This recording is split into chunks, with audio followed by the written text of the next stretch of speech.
Benvenuti. In questo video vi mostrerò come cambiare la modalità audio sulla vostra DREAME TV.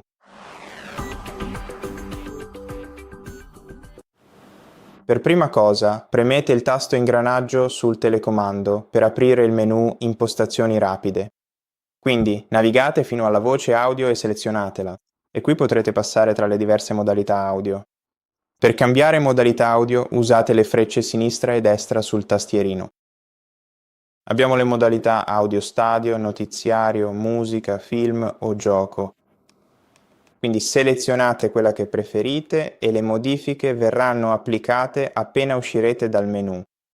Ed è tutto. Grazie per aver guardato questo video. Se vi è piaciuto, iscrivetevi al canale, lasciate un like e un commento qui sotto e alla prossima.